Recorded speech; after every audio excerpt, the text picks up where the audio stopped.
Heart care with doctor Manoj Kumar के नए episode में आप सबका स्वागत है। नमस्कार। आज हम बात करेंगे उन लोगों की जिनका इको कराने के बाद हार्ट फंक्शन नॉर्मल आता है फिर भी सांस फूलता है। एक इको में जो सबसे इंपॉर्टेंट पैरामीटर होता है उसको इजेक्शन फ्रैक्शन बोलते हैं, जो नॉर्मली 55% से लेके 65% तक होता है। कई बार आप इको कराते हैं, आपका हार्ट फंक्शन नॉर्मल होता है, फिर भी आपको चलने में सांस फूलती है।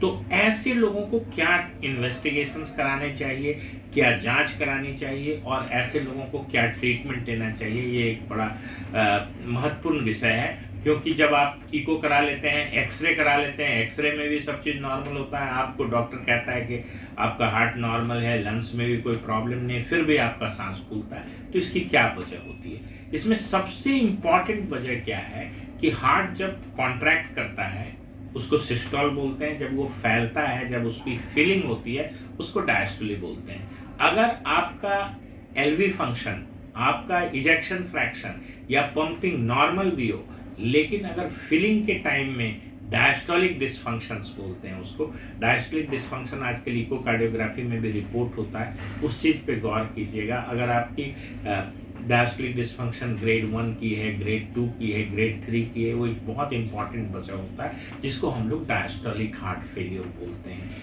हालांकि डायस्टोलिक हार्ट फेलियर में जो है मॉर्टिलिटी सिस्टोलिक हार्ट फेलियर या पंप इजेक्शन फ्रैक्शन कम होने की वजह से जो हार्ट फेलियर होता है उससे कम होती है, लेकिन इसके कोई बहुत अच्छे ट्रीटमेंट अवेलेबल नहीं है। हालांकि डायरेटिक्स एंड सिम्टोमेटिक ट्रीटमेंट देते हैं, कुछ रिलैक्सिंग एजेंट्स देते हैं जिसकी वजह से भी फर्क पड़ता है इसके लक्षणों में।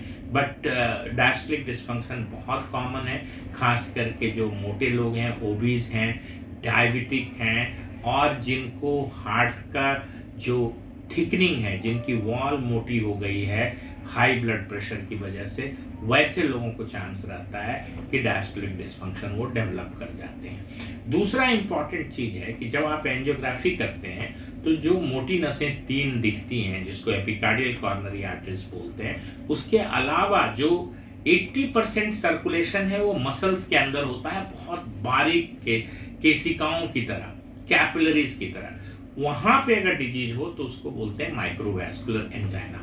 माइक्रोवैस्कुलर एंजाइना का ट्रीटमेंट जैसे निकोरांडिल है वो होता है, उसको भी आपको स्टैटिन्स देते हैं, कोलेस्ट्रॉल कम करके रखते हैं, इकोस्प्रिन भी देते हैं। तो माइक्रोवैस्कुलर एंजाइना में आपको ऊपर से कॉर्नरी आर्टरीज नॉर्मल दिखती है, बट अंदर की जो छोटी नलियां हैं, जो छोटी आर्ट्रियोल्स हैं, उसमें डिजीज होता है। उसकी वजह से आप फ्लो देखिएगा, बड़ी आर्टरियों में स्लो होता है, उसको स्लो फ्लो बोलते हैं। तो स्लो फ्लो जो है अगर मोटी आर्टरियों में, या जो मेन एपिकार्डियल कॉर्नरी या जो लेफ्ट की आर्टरी है, राइट की आर्टरी, उसमें फ्लो स्लो हो, तो इसका मतलब है कि माइक्रोवैस्कुलर एंजाइना है, मसल्स के अंदर की जो कैपिलरीज हैं उसमें डिजीज है।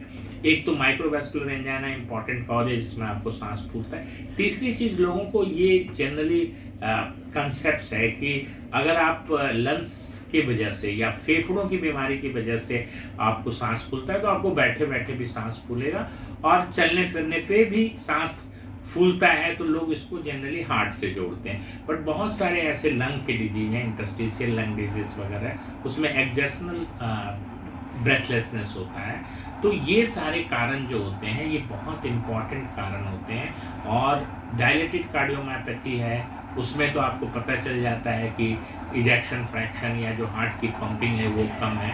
बट डायस्टोलिक डिसफंक्शन, आजकल देखिए इको में वैसी जगह से आप इको करवाइए जहाँ पे आपको टिश्यू डॉपलर भी अवेलेबल हो, क्योंकि जो अर्ली डायस्टोलिक डिसफंक्शन है उसको पहचानने के लिए आपको टिश्यू डॉपलर या स्पेकल इकोकार्डियोग्राफी की ज़रूरत पड़ती है, जिससे आप वेलोसिटी माप सकते हैं। और वेलोसिटी मापने से, और ई प्राइम होता है, एक वेव होती है जो डाउनवर्ड होती है, उसको देख के भी आप पता कर सकते हैं कि डायस्टोलिक डिसफंक्शन है। तो जब भी आप इकोकार्डियोग्राफी के लिए जाते हैं तो आप दोनों चीज़ को फोकस करें कि आपका इजेक्शन फ्रैक्शन, सिस्टोलिक फंक्शन कितना है और डायस्टोलिक एबनॉर्मलिटी तो नहीं है, आपके हार्ट की रिलैक्स करने की क्षमता तो नहीं गई है, क्योंकि ये भी कारण बन सकता है आपके सांस फूलने का जब आप चलते फिरते हैं।